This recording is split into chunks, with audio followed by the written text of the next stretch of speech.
Hello, everyone. Welcome back. I am so glad that you're here, but I'm really excited about this topic. And I will tell you, I'm really excited about the person who's going to share as my co host today. Her name is Nicole Braveman. And I want to tell you quickly before I introduce you how we actually met. This just explains how the universe works sometimes is we meet people by chance that come into our lives and then they're there for a specific purpose. So I was at the Hay House. Many of you know this because I've shared it in previous podcasts. The Hay House conference in March in Arizona, and we actually sat side by side randomly in between sessions and struck up a conversation. And I knew immediately because we had this beautiful connection that I wanted to have her and invite her to be a guest podcast with me today to talk about the importance of meditation, the science behind it, everything you need to know about this practice to heal your heart from everything you experience. So before we get started, I'm going to ask Nicole to just share a little bit about your background and why you're so passionate about this topic, Nicole, because when we sat next to each other, I felt like we could have talked for 5 hours about it. It was just so exciting, right? Thank you so much for having me, and it's really a joy to be here with you. It was so interesting how we met, and so I'm glad you shared that story because I remember being lit up after meeting you and so excited to have crossed your path because I'm Nicole. I have been teaching meditation for over a decade now, and have been a practitioner of meditation and yoga for over probably a couple decades now. And one of the things that really lights me up is I was sharing how I had a really dark time in my life. And one of the things that came out of that was realizing how the work that I was in, which is in the corporate world, was I didn't have lives in my hands. And Right. one of the things was, well, how can I feel this way and not even actually have lives in my hands? And so I really started to have a passion and a deep love and appreciation. And I had had one prior, but an even deeper love and appreciation for the medical field and practitioners, and especially nurses, doctors, and PAs. Yeah. Eh, So you're a healer. You're a healer and you came into the field of healing to heal other people from the corporate world, right? Very similar to me, right? Yeah, so I was in the corporate world. I had great career. I felt really good about it. Wonderful industry, wonderful people. Although I was starting to get into a really dark place emotionally, and that ended up manifesting physically for me. I started getting pain in the shoulder and the neck. I wasn't able to lift my arms past parallel. And it was pretty debilitating for a number of years trying to deal with that. And I went the medical route. I ended up, going to a doctor. They, before even taking tests, they said, "Oh, let's just give you a cortisone shot," because I was so inflamed. Hmm. And that didn't resonate with me. So it started my whole healing path of like, what can I do naturally?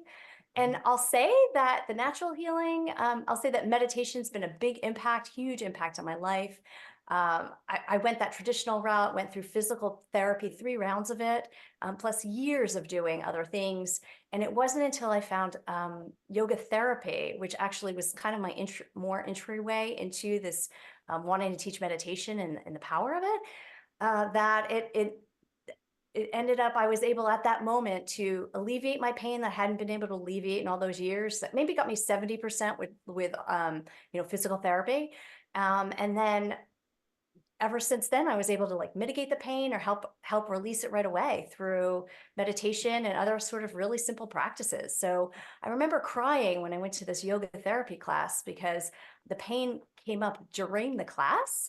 And Wow. usually it takes like a week or two to go away. Like if I shrugged my shoulder, not exaggerating, the pain would be there for a week or so. So longer story short is I remember crying saying, why don't we know about this? How can I bring this into the people around me, the ones I love? And then it really started going into, well, how can we start to help heal ourselves even before healing patients, right?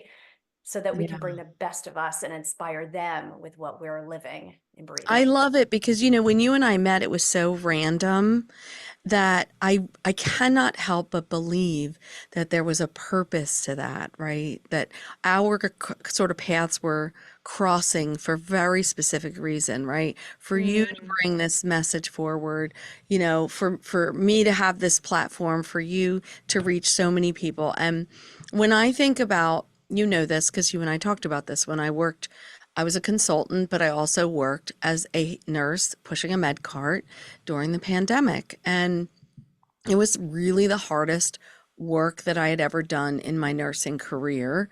Not just from a physical perspective, because there were so many uncertainties just with care delivery, but even from an emotional perspective, because I ended my nursing career working in the field of senior living. I felt like I was very much called back into the field, where I started when I was 14 years old as a volunteer in a nursing home. mm, And I just spent, my entire nursing career working in the hospital setting, and then left that and then really felt that, listen to that soft, still voice that was like, you know, come into senior living, right? And mm, I just knew it, right? I just absolutely knew it. But I recognized, just like myself, and I journaled all of my experiences and I've shared different aspects of that journal. I also recognize that what healthcare workers go through every day is tremendous pain mm, and suffering. mm, And it's firsthand and it's unpredictable and mm, it's full of challenges. And just like you said, you heard that calling. That I think that's what attracted me to the Hay House conference, because I love Louise Hay's book, You Can Heal Your Life. mm, A lot of it really is sort of on that connection of, once you heal the things inside of you, mhm. you can step forward into living the life that you were destined to live. So when you think about meditation, because for one of the things that I recognize, and I've shared this with you just with my background, right? I kind of grew up in a place, I want to say, where, for the people in my life where they were responsible for my care, they looked at meditation in a very different way. They saw it not in the way that I see it, which is an absolutely beautiful experience. And for me personally, I have to say, I was one of those people that were, there always saying to somebody, I cannot meditate. My brain just does not do that. Mm. Right. And so I was so fixed in that mindset. And it was a conversation over dinner with a fellow consultant who was also a nurse, and her husband was a physician as well. And he always was involved in meditation because he lived in India. And she said to me, silly girl, it's all done through practice. Mm. And she said, just keep at it. Do it like 10, 15, 20 times. And one day it'll all click. And boy, was she right. So for those people that are on the podcast that are really on that fence, right? They're thinking, I don't know about meditation. Like, does it work? Is it worthwhile to me? What advice would you give to people? Well, you bring up a really good point because I feel like some people have words that just don't resonate with them. And so if the word meditation for whatever reason doesn't resonate with you, I that's totally okay. Use a different word for it. Oh, I love that. I love use that. use bringing your attention to something other than what's on your mind. Use mindfulness. Use I'm just going to focus on my breath. I mean, there's all sorts of different styles of meditation. And but again, if languaging is something that you get stuck on, just allow yourself to use a different language because it really is simple. A simple style of meditation is simply just focusing on the breath. So you can just call it, I'm just going to focus on my breath. I'm I just going to focus on my love breath. that. Nobody has ever said that to me in all my years. And I do think Mhm. for people where language is, word choice and language is a problem, right? That's a great way of looking at it. Yeah, or whatever phrase works for you. I like to say that a lot. So again, meditation, there's so many different styles. So even if you've tried it before and you're like, or I don't know, that person's voice or that sound, music, whatever that is, allow yourself the grace to try it again or a different style. And so I'm trained under Deepak Chopra, under some Chopra-certified meditation. I teach a specific style called primordial sound meditation. It's based on everyone gets a unique sound that's based on a unique mantra that is a sound that's based on the date, year, time of birth. Oh, And I it's love it. this and it's the sound of the universe of when we were birthed into this world. So it's really interesting how it's rooted in thousands of years of tradition, and Deepak resurrected that along with the Chopra Center. And so I bring that as one of the styles that I teach. It's very powerful. It's really using this mantra as your point of attention, and you can use what mantra is really is just something as a point of attention. So as I was mentioning before, the breath, you could use the breath as your point of attention. We're always all going to have thoughts in our minds. Always. That's the brain. It's like telling the heart to stop beating. Hopefully it doesn't listen, right? Right. So If it does, you have a nurse there that will bring you back, or a physician, right? and it wasn't you and it wasn't you telling it to do it that happened, Right. right? That wasn't the reason why. But it's not going to the more you resist it, the more it's going to persist. So when you're in meditation, realize that thoughts are going to come up because that's what they do. We're meant to be thought invokers. And it's really a matter of allowing the thoughts to be there and either witnessing them and without judgment, and or just gliding your attention to the mantra, to your breath, or whatever style of meditation you're doing at that moment, the sound of the music that you're listening to, or the voice of the person that you're listening to. So and what's so magical about meditation is that you'll still have thoughts likely, and that's okay. That's perfectly normal. And it's all about having more space between the thoughts. Mm. So it's interesting. So you might have a thought in meditation like, oh, I'm hungry. What am I going to eat next after this? And then you're like, oh, I think that I'll have this style of food. And then you're like, oh, I had that the other night. And then, the thoughts will continue and you didn't even remember how long you've been there. But when you're meditating and the thought comes up, I'm hungry. What do I want to eat? Maybe I'll have this style. No, I just had that yesterday. And then you're like, oh, I'm meditating, going back to the mantra. And so it's about bringing your attention, redirecting it, essentially. I love that because I feel like we don't educate enough on the power of redirection. Like if you Mm. just think about it in our life and our world and communication and what we see kind of just manifesting and happening in the like out there in the world with people and one another, right? If we just had this beautiful power of redirection, how different that would be, Mm. right? So Yes. I think when I think about this ability to redirect, I think about the way our brains are sort of wired, right? From just like a neurochemistry perspective, right? We know from the research, neuroscientists have found, right, that our minds tend to drift towards a negativity bias. And they Yes. believe that has come through, years and years of just the way that we looked at our world, right? We were, the hunger gatherers For and we were, safety. It's right? for We're safety. safety. It's innate in us for safety purposes, for us to scope out and be aware of anything that could impact our lives. I love that. So Yes. when you think about that, when you think about how that's where our mind tends to go, what piece of advice would you give to that person that's trying to start down this journey of, I want to be more like at least I want to try. Let's start with I want to try to meditate, right? But my mind does not allow me to get to a peaceful state, right? I'm one of those people where I'm thinking about the 50,000 things that I'm doing, and they tend to all not be really joyful and positive ones. So, what advice would you give somebody if that is where they were sort of landing? So I think there's a couple of things here. First of all, Junior wants to say I hello. was going to say, hello, Junior. I see you there, and you want the world to know who you are and this beautiful, powerful pose. We see you and we honor you, and we're so glad you're here, Thank you right? for being our teacher today, Yes.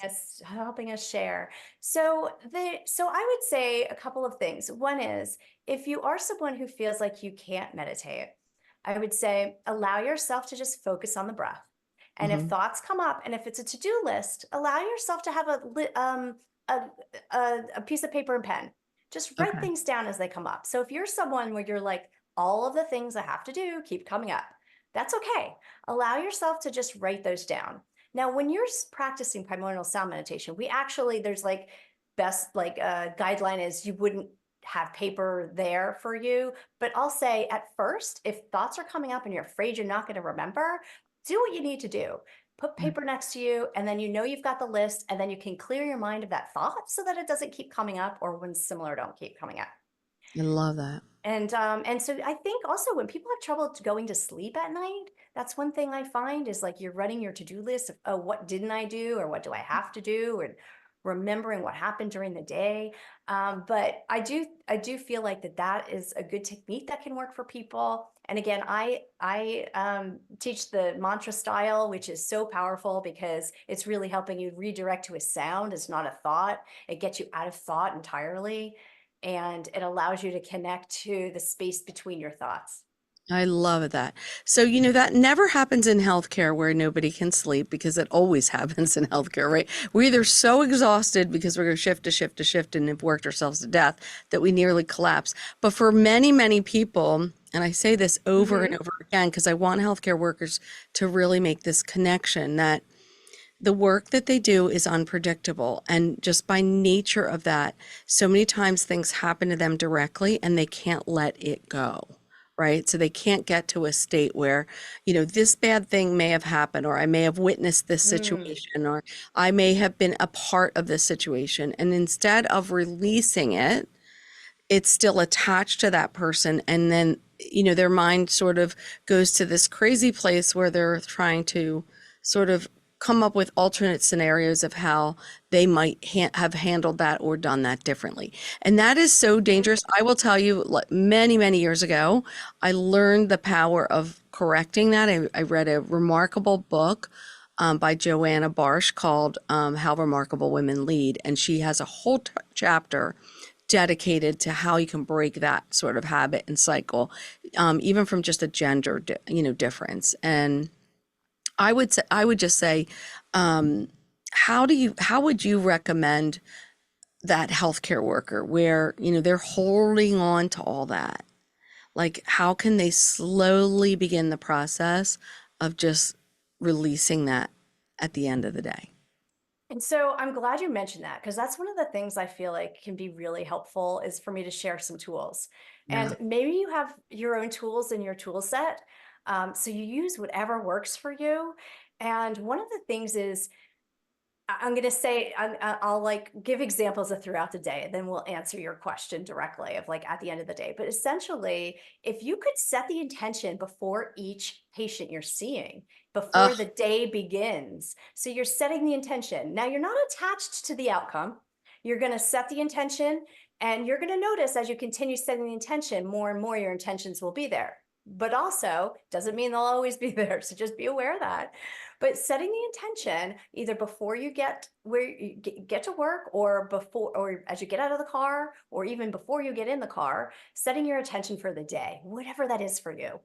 And then allowing yourself a moment to really like embrace that. Like, how does that feel? When I set that intention, how does that feel for me right mm, now? How does that feel of like my day is going to feel like I this? love that. And so allowing yourself to feel what that feels like. And then in between each patient, allowing yourself a moment, whatever that is. It could be the breath, it can be taking a big inhale in the nose, out the mouth. Maybe, you don't want to do that in front of a lot of people. I understand, but like in the nose and out the mouth gently. Right. But allowing yourself to envision, to know, to have the intention of releasing whatever was there within that patient so that you're clear and you're moving in with the next patient. Because the other thing you can do, I've worked with other healthcare practitioners, is you can envision yourself walking as you walk into the room. There's like rain coming down, and then that cleanses you as you walk in. Or Oh, maybe you're wow. doing it as you're washing your Hands. Yeah. sanitizing, however it works. But you're not just envisioning on your hands, you're envisioning wherever things are stuck.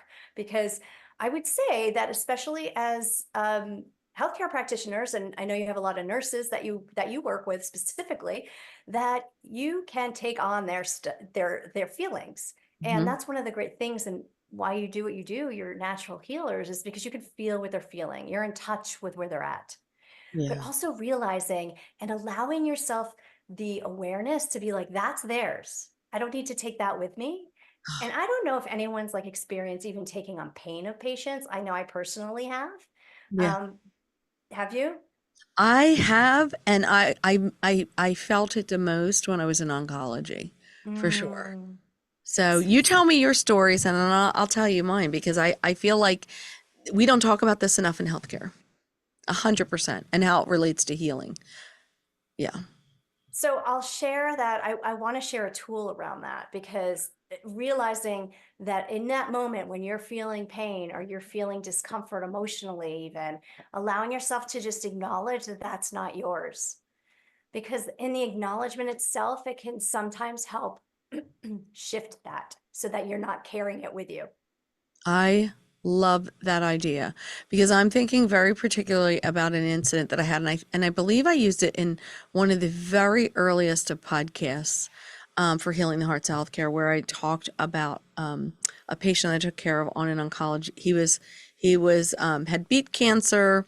It came back with a vengeance 10 years later after being in remission, and his he was in so much pain, and I offered him pain medication, and he nodded his head that yes, he wanted it. And I was literally walking out of the room to go draw up that medication, and I felt the presence of someone like right on my back, like they were like almost attached to me. And as soon as I got out of that room, I was confronted by an angry family member who was furious that I had offered that pain medication. And I, handled it appropriately, but the situation still, I can feel it. It's so palpable to this day. And I think had I had that strategy way back then, it might have taken on something different. Now it takes on a different meaning for me as time has passed, because what I know to be true is, the other sister, as that person stormed away when they were screaming at me and they were really angry about me offering this pain medication to their brother, the other sister came out and said, like, please just, don't be bothered, because we just want more time with him. And when he gets pain medication, he goes to sleep. And that's really where the anger is coming from, right? And so I can't stress that enough to healthcare workers. Like, I feel like that piece of, again, people come to you, they're sick. It's not like they're coming to spa for 2 weeks and you're giving them an amazing experience. They're coming, they're not well, right? And for many people, it could be a chronic condition, it could be a very serious situation, but not only are they not sick, so you're not getting the best of them, right? You're not getting the best of their family. They're also bringing all this extra burden, right? Maybe they don't know if they're going to have a job when they get well, right? All of these things that are just stacking up. And so the response that we get as healthcare workers sometimes is often misdirected.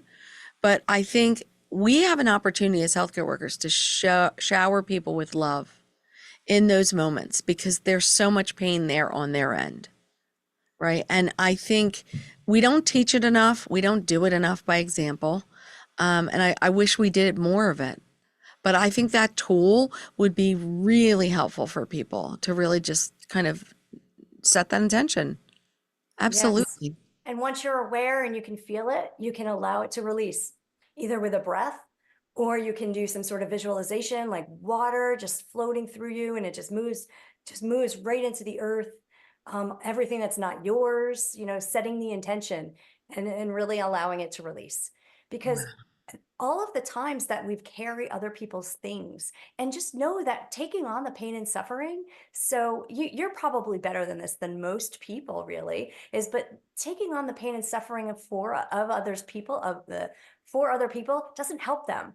it Mhm. actually it actually debilitates us more and limits us from helping them more. So the more we can allow and realize that we don't want to take that on for them because it's not going to help them, and Wow. because it will limit us from being in the better version of us to be able to help.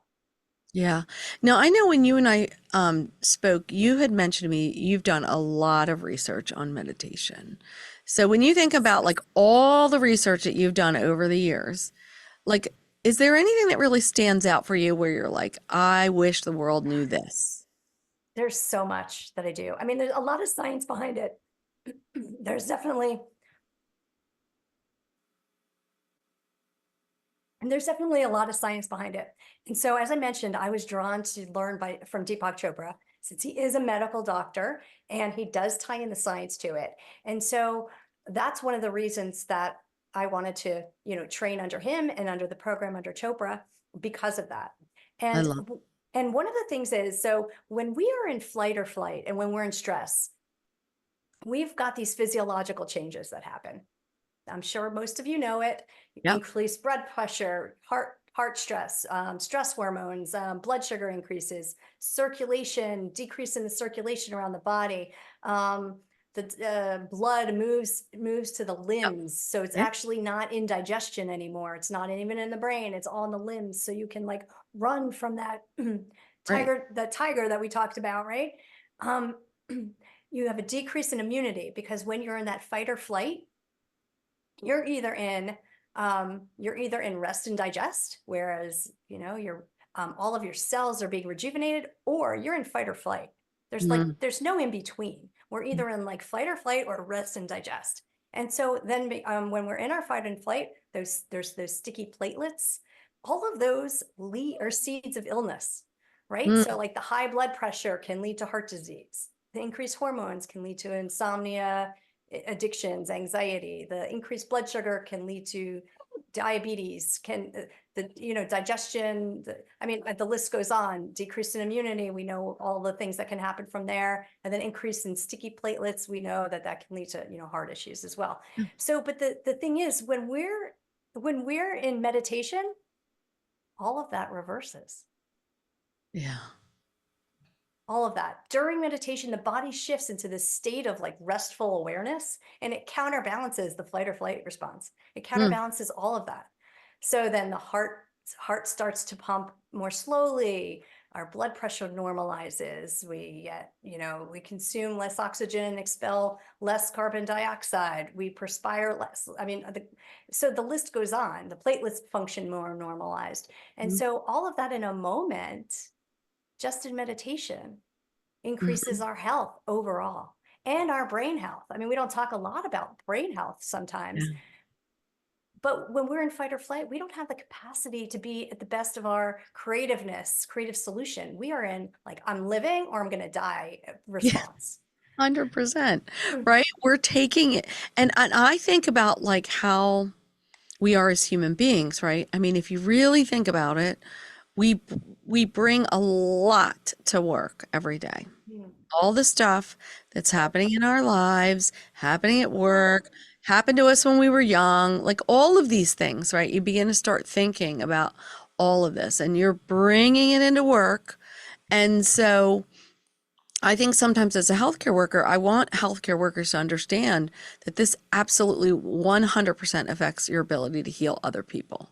And so, how can we teach people how to use meditative practices or even setting your intention just to kind of make that shift and break and notice that you are coming in that way? Listen, you know this, some people to come, they don't even know, right? So it's a brave, courageous coworker or maybe a really good boss or mentor that says to something is off or you're not okay, right? And I'm concerned and I'm worried because your job is to take care of people, and I can see that you're coming in a state where healing is not going to occur, right? You see that. Yeah. Yeah. And that's the reason why we're here, right? Is to Right. help share that we want to not only want people to give permission for themselves to help heal themselves, but really make it a priority. Right. Because the more that you can be your healthiest, best, lightest, most connected self, the more that you're going to be able to help others. Yeah. And that's the only way really that is your goal is to help keep at least more and more practitioners doing and the healing work that they do to Yeah. keep But them they're- there. So, we all know that there's a burnout issue. There was prior to the pandemic. And so I don't even know what the numbers are post, but I knew what they were before and they were frightening to me, honestly. Yeah. And so I just, this to me is really the opportunity to also take back your power, because a lot of times we don't feel in our power. And can not firsthand understand, but secondhand understand that in just different scenarios. I don't have the nursing background or the front line background that you and most of your viewers do. But a lot of times we're like, well, it's this situation and it's that situation, it's this person or it's that patient. But with meditation, what has really one of the many things, many, many, many things that has helped me with is realize that um, life is what it is. It's moments are going to be unpredictable. Mm, And how can we, and meditation has helped me respond better instead of reacting. yeah. I would say Just that physically is, that moment. yeah, that is the number one thing it has given me as well. Like that pause that I That didn't moment. always have that moment. And for healthcare workers, even if you're on the job and you're having a stressful situation, just slowing yourself down and recognizing instead of activating yourself, like concentrating on taking those deep breaths in and out, just, in silence and picturing love, right? It's Mm, going to change everything about you and the way you're looking at the situation because you know this. yes. Part of this healing work is, like you said it in the very beginning, allow yourself to feel it, feel Mm, the emotion. So if you're feeling love, if you're feeling this just strong feeling and emotion of love, you're not going to go wrong because you're going to respond and react in a way that's loving, mm, right? yeah. Yeah. So And when you, and yeah, go ahead. And Go ahead. I love what you say about the breath, and I know I've mentioned it already, because even if you don't have the space to take a second in between a patient, you can do it as you're walking to the next patient, Absolutely. right? And when you're focusing on your breath, and I alluded to this earlier, when you're focusing on your breath, you can't be thinking anything else. You're only thinking one thought at a time. So if you Right. can be aware that you're only thinking one thought at a time, and you're either thinking that like bringing you down the rabbit hole thought, or I'm focusing on my breath thought, and it's allowing you to kind of it takes some space wherever that past thought was. And I do want to mention two other things I know you're going to mention, but they came up for me and I just want to make sure to share them was one is meditation isn't about getting good at meditating. It actually isn't even about necessarily how you feel when you get out of meditation, although I do find that most people feel great when they get out of it. It's Mhm. really about how you function in life. You're going to bring some of that with you each time. So if you Love do that. get frustrated for whatever reason about a meditation session, because each one is different, you're never going to want to like the expectation can be like, oh, well, that one was so good and this one doesn't, whatever. Like, there's no comparing. Each one is different. Just know that you are bringing whatever that it's amplifying. It's amplifying your resilience. It's amplifying your connection. And even if it might not feel good in that moment per se, the idea is not to get great at meditation. It's about getting great at life, feeling good Mm, in life, no matter what the situation is. Because as you noted, that it's really also about perception, because we can perceive something like you mentioned, we can perceive that anger that you were feeling with that patient whose family was very angry with you. And you, even if that other family member didn't say to you, hey, the reason why is because we really wanted like mm, spend more time with him, but also realizing like if you didn't have that context, you could have also thought that in your own perception, right? You could have said, mhm. oh, they're just in so much pain Yeah. and they just want the best for everyone or whatever that is, but allowing yourself that perception of to be able to find that other part of what may be happening in that situation. I love that you went there with that because, again, that's a conscious choice, right? Mm, So some of it is we retrain our brain, you know, by just being self-aware, right? And hmm self-reflecting. And the other part is we do it through practice, right? And hmm meditation is a practice. So, like, when you think about the work that you've done, what's one thing that surprised you when it came to like learning how to be a practitioner and to actually teach this? Like, what didn't you suspect and it surprised you? So I'm always surprised at how powerful it can be. And Mm, I've seen lives change in a moment.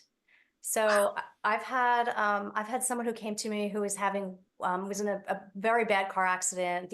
They were physically fine, but the car was totaled, and it was traumatic for them.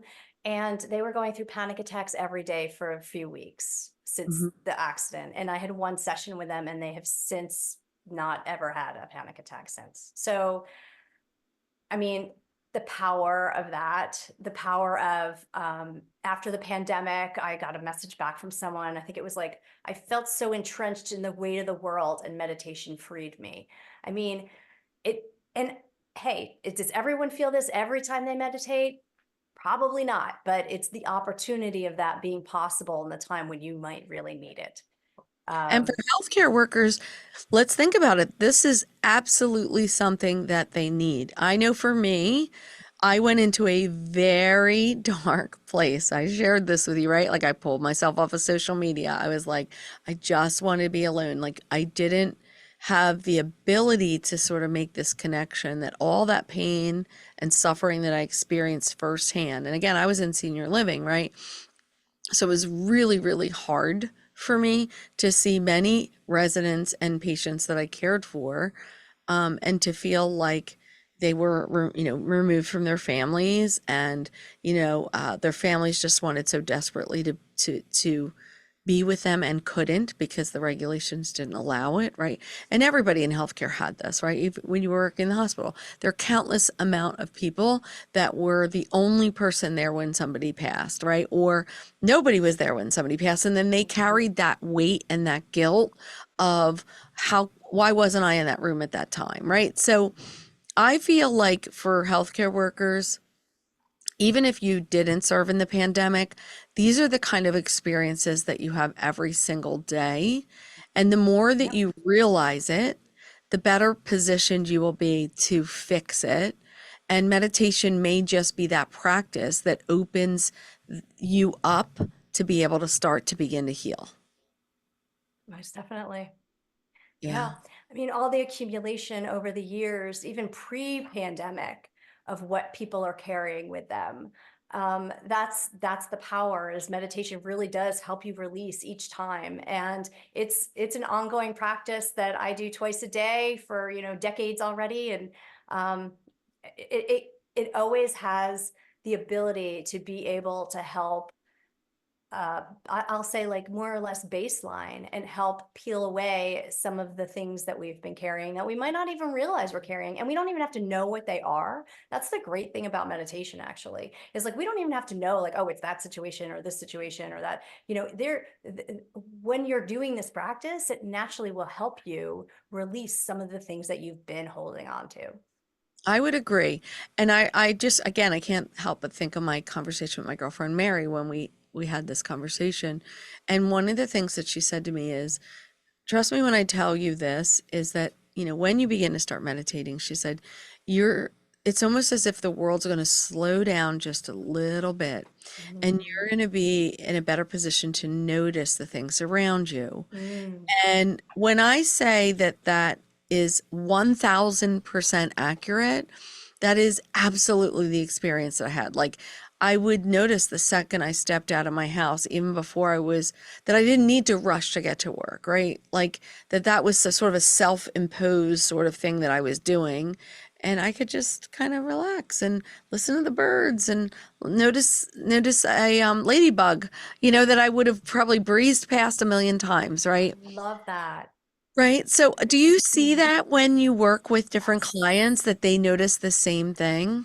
Yes, after one class, actually. So I teach the primordial sound meditation is a 3-class series. And after the first class with the student, and again, this wasn't in a healthcare situation, but this just is what's coming up to mind for me in the moment, is they were like, they live in Manhattan, and they're like, I'm always calling for a cab and I get so frustrated. And they're like, and the moment after our meditation, I realized, oh, I'm calling for a cab. I don't need to be frustrated. Like, there was like that moment of, um, Awareness. awareness, that moment of space. It's Yes. almost like that moment of space, and that also the moment of being able to choose and realize that they were choosing differently. Because in each moment, every day we have the choice, but every moment of every day we have a choice to choose differently, different thoughts, different Mhm. ways of perceiving, different ways that we nourish ourselves, but we always have a choice. And so they realized like that was their choice now was I don't need to get all riled up because the taxi cab didn't stop Right. or whatever it was.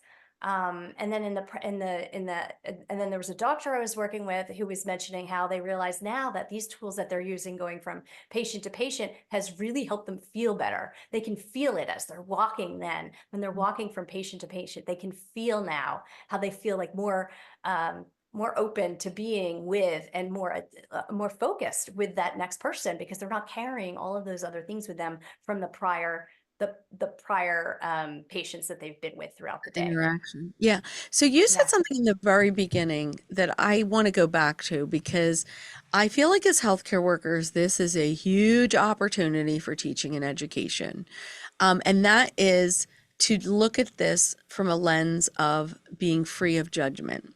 And this Mm, is hard as human beings, right? So, mm, like, I'm going into a room, right? And I always teach this when it comes to leadership because I say the best leaders are leaders that can look at an individual and look for their gifts, their talents, their strengths, all the things that they were destined to do. And they don't look at somebody and form an opinion in 7 seconds based on what they see and put them in this sort of little box, right? And mm. then that's how they see that person forever and ever, right?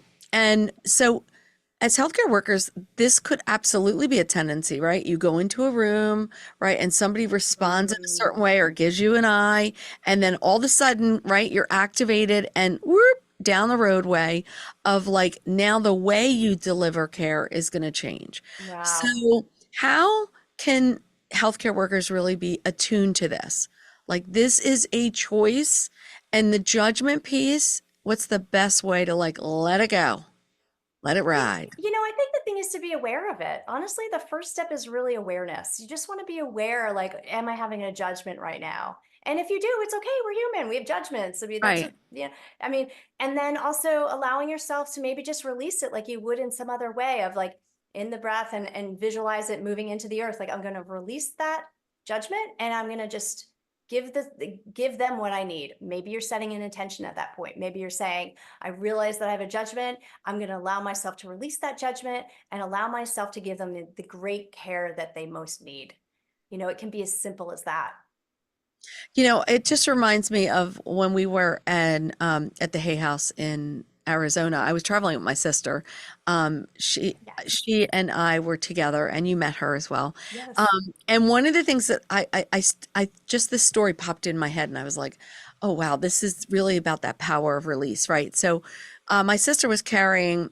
We had gone to Sedona the day before we did the writers workshop, and my sister had a whole bunch of different crystals, and one of them that she had was sort of shaped in a heart, and she carried it around with her. And when we were in our hotel, we were in an older hotel in Phoenix. Um, she took her stuff out of her bag, and the heart was broken into two. And she was so distressed about it, but she said to me, I slept on it and I just, I meditated.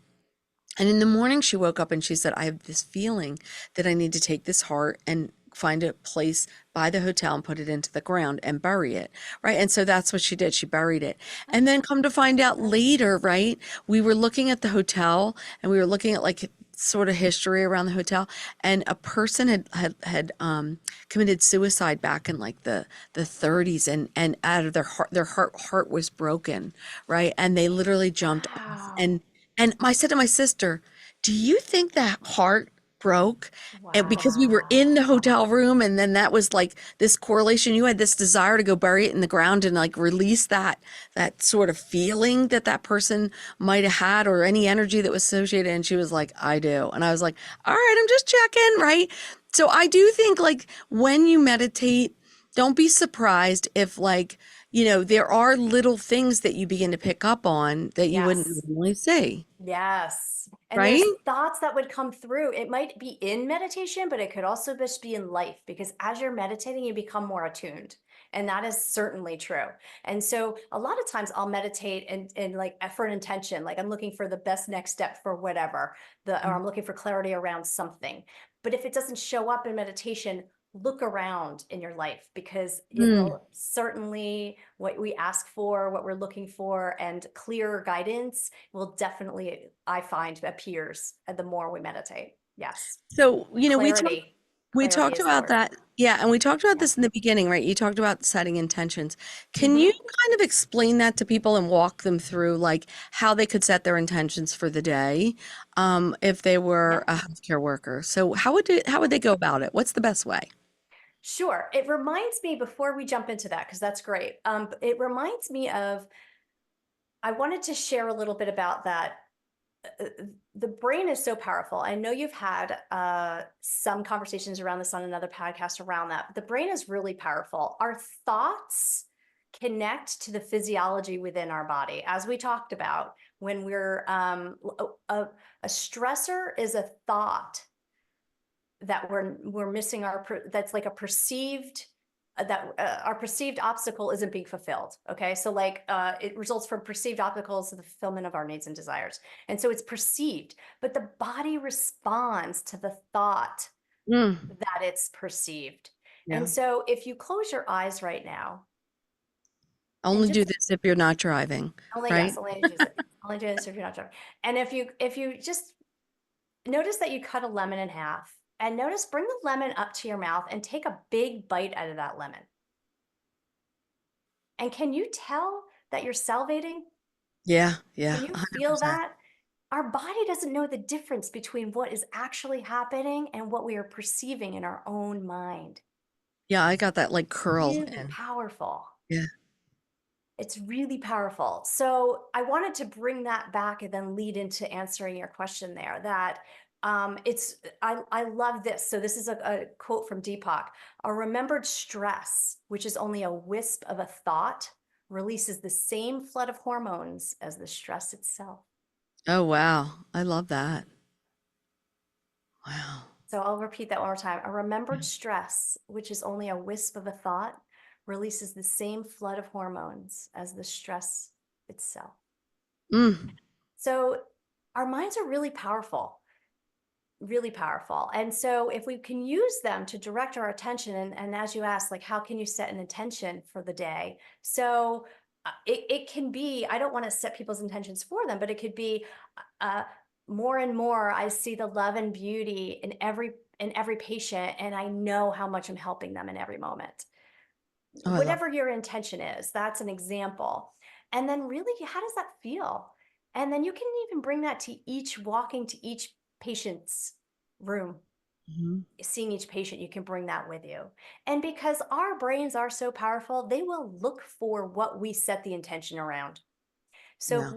if we're setting intentions in without realizing, around like, oh, that patient, these types of patients, or all day these patients are whatever, Mhm. we're going to see more of that. If we can set our attentions and plant the seed of wanting to see more of what we want, we will see more of what we want, because that's literally what happens. Our brains will there's so much stimuli that's going on around us that it needs to focus and filter out what isn't related to us in the moment.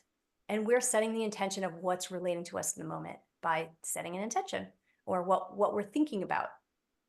And And so, it works in your personal life too, right? I mean, so it's a bonus for people. mhm.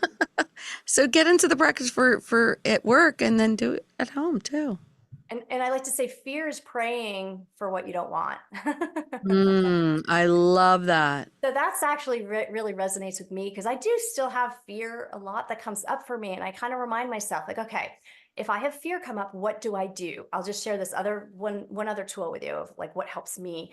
If I have fear come up, what do I do? So maybe the fear is, I don't know, is there a fear that you have when you see someone, like when you see a patient? Is there like a fear that comes up that Yeah, sometimes I'm just thinking that about times when I first started off working in the ER and trauma and I was being precepted. I always had a fear like I wasn't going to have the clinical skills to be able to to handle something and be able to navigate, even though I was an experienced nurse, because it was just a completely different setting, right? So I felt like that a lot. Like I didn't have the skills. It's like, oh, what if I don't like, right? If I'm not able to do that, right, in that moment. Okay. So if that comes up, something that you could do it to like refocus your attention as I know how confident I am and I'm well educated and I have a whole team of staff that are here to help me if I ever have anything that that I have questions on. I That's agree. just an example of how you can kind of flip it of like, this is my fear, and then flip it to, okay, I know for certain that I'm confident, I'm capable, I'm a healer, and I have all these people around me if I have questions. So, Well, and this is so relevant to me because, you know this because I mentioned this to you when we met, right? Like this idea of healing the hearts of healthcare came to me over 2 years ago. Like I literally heard it for the first time. It was like somebody whispered it in my ear, and I was starting to get like pictures, and I was like, what is going on with me here? Right? And then I buried it and ignored it, probably out of fear. And then in November, I was walking my dogs in the morning, and it was as if I was being chased down by this idea of like, what are you waiting for?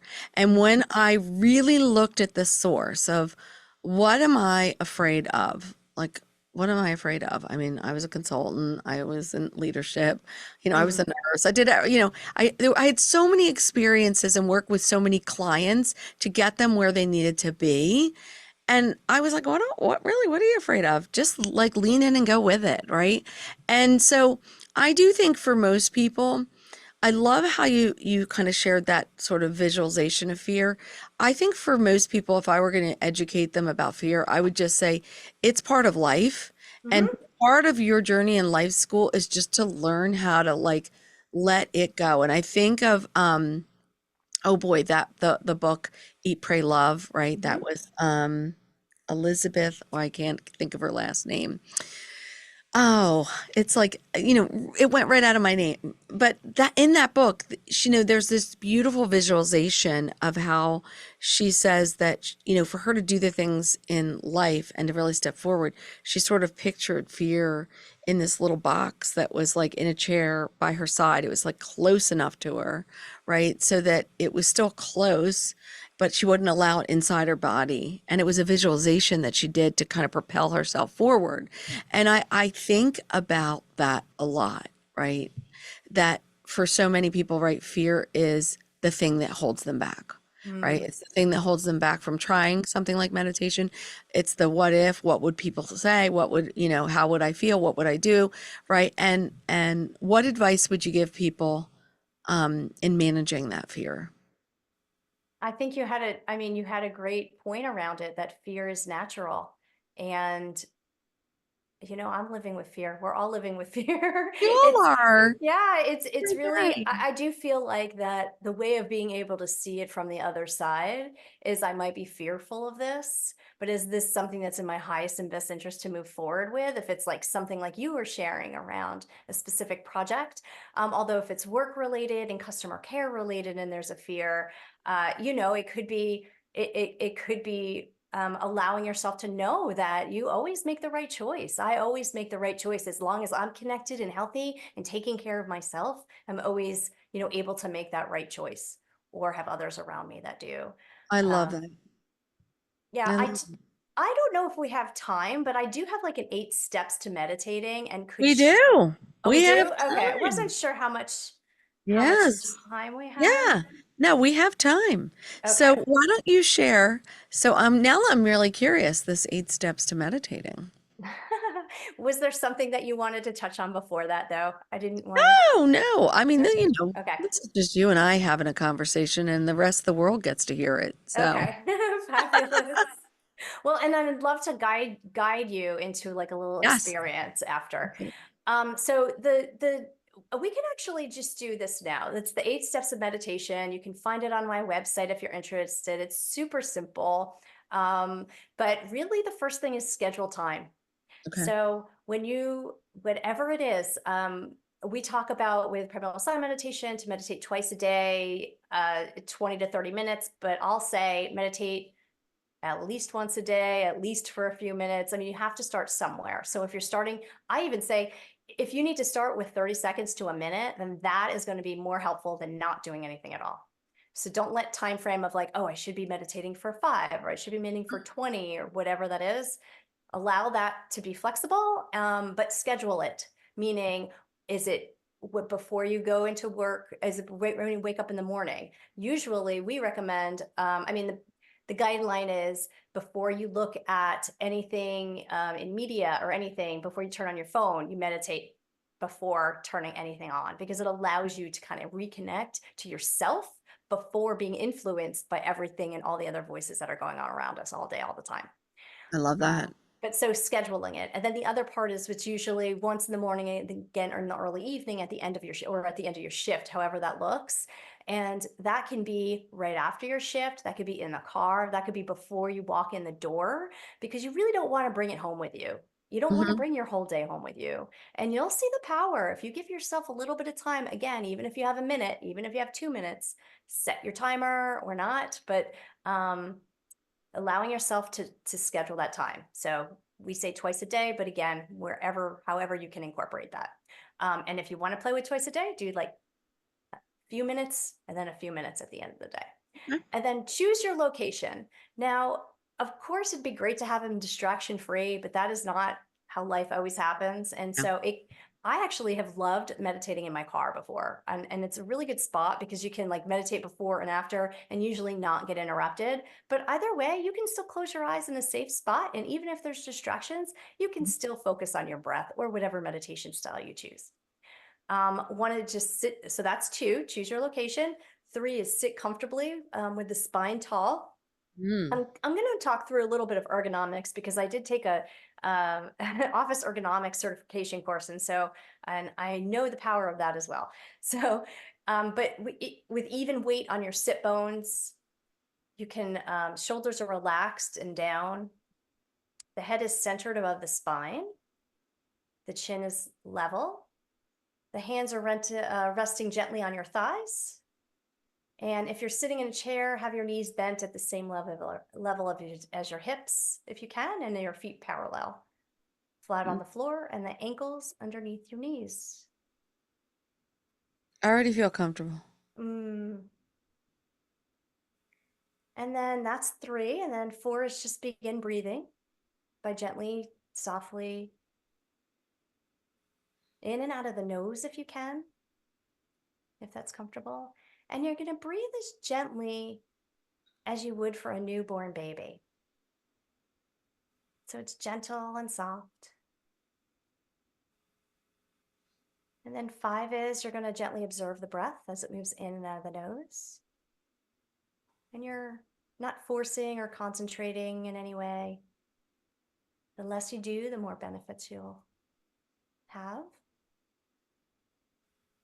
And you're just witnessing the breath as it moves in and out of the nose, gently and softly.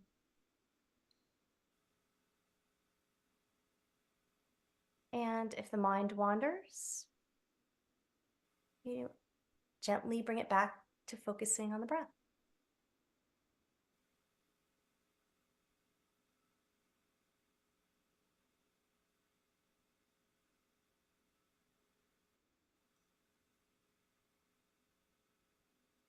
And then I'm going to guide you just for a moment here of, if you'd like, since we're in this nice little space, if you'd like to bring up a scenario where you're moving from patient to patient room and see yourself with that last patient or the patient before. And you can kind of feel that either it's their pain or their energy or thoughts around how you're caring and healing that person are with you. And as you exit that room, you can allow just a flood of water come through the doorway from up above, and it just rinses away any residue that you don't need moving on into the rest of the day and into the next patient. So you'll still know all of the things that you need to know and do all the things that you need to do as a follow-up, although you're allowing yourself permission to release anything that may be stuck in your being, in your mind, and your body. Allow it to move right into the earth, or allow any other visuals or images to help support you in clearing moving from patient to patient. And so as you walk down the hallway and you go into the next patient room, you can also feel that water coming down, or you're sanitizing your hands, or whatever feels good to you, but you can feel from the top of your head to the tips of your toes, through all parts of your body, that it just moves right into the earth. Anything else that may have been stuck as you're walking from the past patient into this new room, helping this new patient. And you can feel now that you are ready, you feel actually re-energized, and you feel excited actually to see the next patient and how you can help. You can see yourself walking in, feeling brighter, feeling more attentive, and with a big smile on your face, possibly too. And notice as you approach that next patient's room and that next patient, how you can feel that you're bringing in love with you. You're bringing in hope with you. You're bringing in healing with you. And that even the beautiful sight of your smile, soft touch of your hand helps heal them. And notice how you feel in that moment. Can you feel how attentive you can be and how more efficient actually, because you just know on the spot now intuitively what this patient needs, because there's nothing else kind of clogging that may have been from another patient prior. And so notice how you feel in the body and the mind right now, in this here and this now.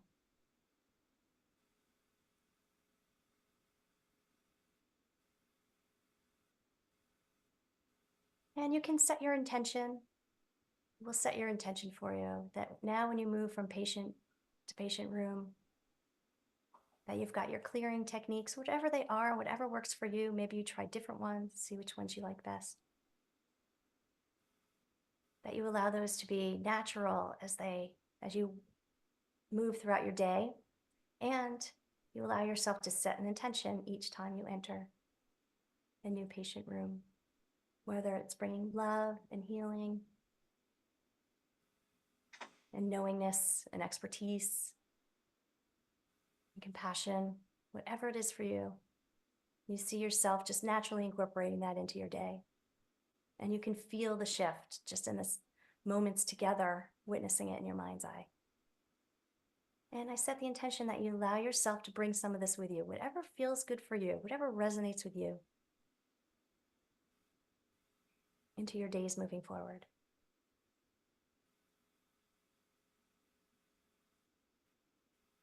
So notice again how the body and the mind feel. Do they feel any differently than before when we closed our eyes together?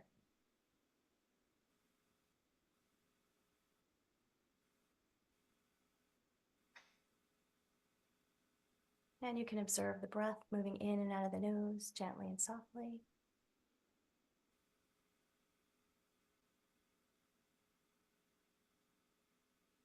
And now 7, we're jumping back to step 7, which is now you can stop observing the breath. And when you're ready, you can begin to slowly and gently open the eyes. And the last step, which is 8, is look for the effects and benefits of meditation in your daily life, because that's really where it's most important. And the more that you can be aware and point out and give focus to even the little changes that you may see, it will continue to reinforce the benefits for you and will continue to encourage you to have a practice of meditation. Nicole, that was outstanding. I mean, I feel so calm, and I know that this practice that you just shared is going to really affect so many people.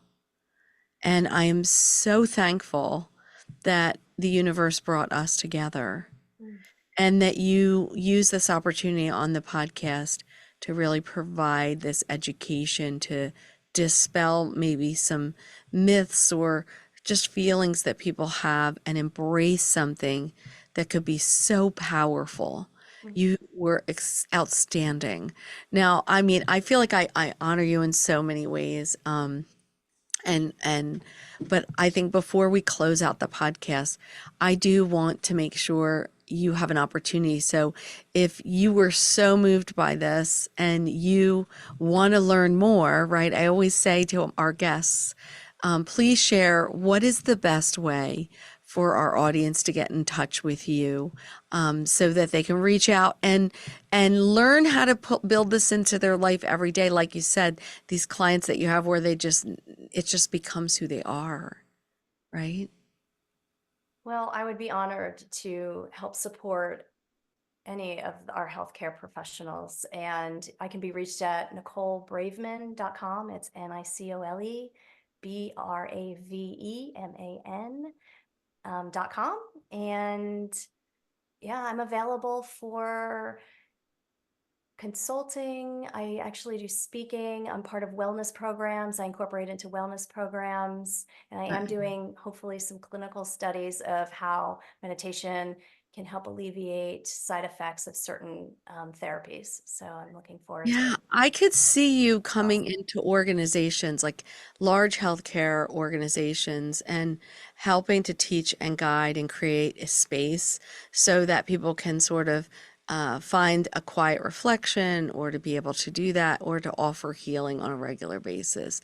You are that skilled. So I Thank know you. now why the universe brought us together, because I feel like you really gave our audience just a beautiful sort of picture of, again, another practice, another tool in your toolbox, right? And if this works, and it helps you with healing your heart so you can continue to do that important work that you know you are destined to do on this earth. You are a healer.